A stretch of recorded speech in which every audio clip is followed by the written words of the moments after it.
Hello and welcome back to our channel. Finally, we have our how to make bread part 2 up. So please stay tuned to see practically how to make your own homemade bread. So the first thing that you're going to need is 1 kg of flour. Also, you're going to need yeast, sea salt or Himalayan salt, a jar to put your water in, olive oil to grease your a tin, and you're going to need lukewarm water, which is half cold water and half boiling hot water. So in your bowl, all you need to add is 3 teaspoons of yeast, 2 to 3 teaspoons of salt. And all you do is begin to mix your dry products in the bowl. So once you do that, all you do now is basically give your bowl a good shake.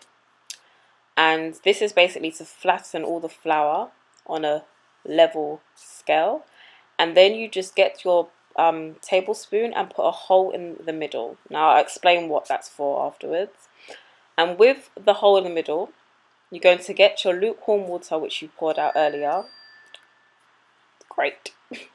And then you're going to basically put all the water in the hole, and then it's going to go over the flour by about a centimeter and a half.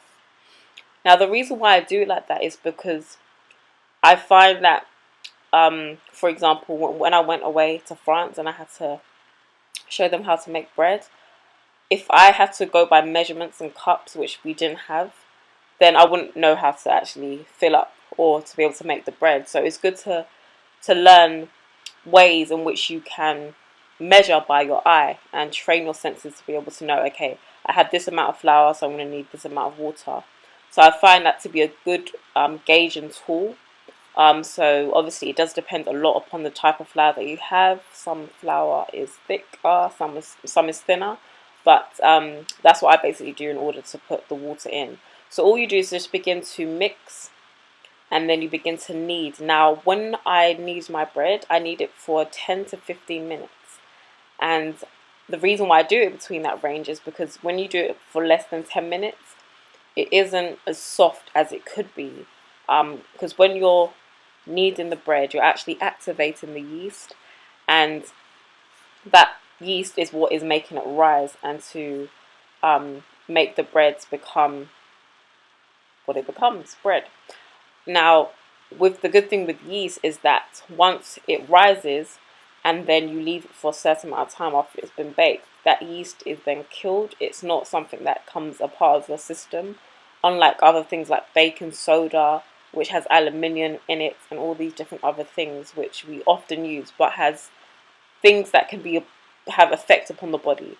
So that's why yeast is a good option, but I will continue to research and to see what other types of raising agents are good. But I use yeast, and at this time, after I've kneaded, I basically just let it sit for 1 to 2 hours, usually about an hour and a half, depending upon how high it's risen.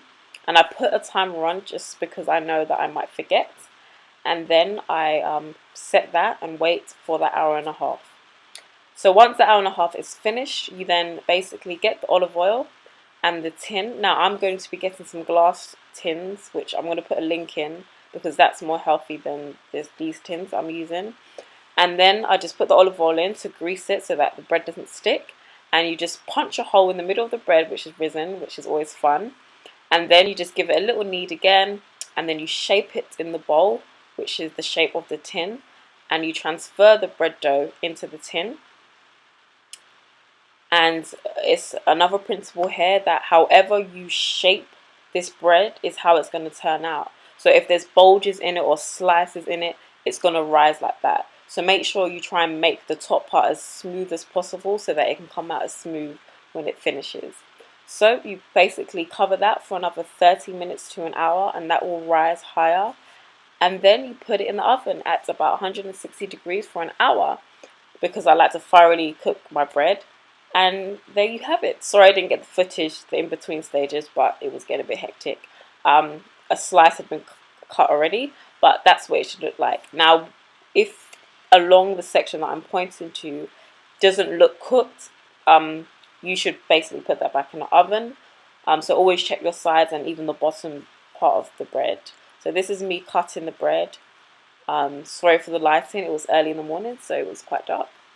And yeah, this is what my bread looks like. It's a giant, it's quite big because I don't like them small. Now you can make 2 loaves with 1.5 kg, which I would suggest. Just add another half and you can get good 2 decent sized loaves.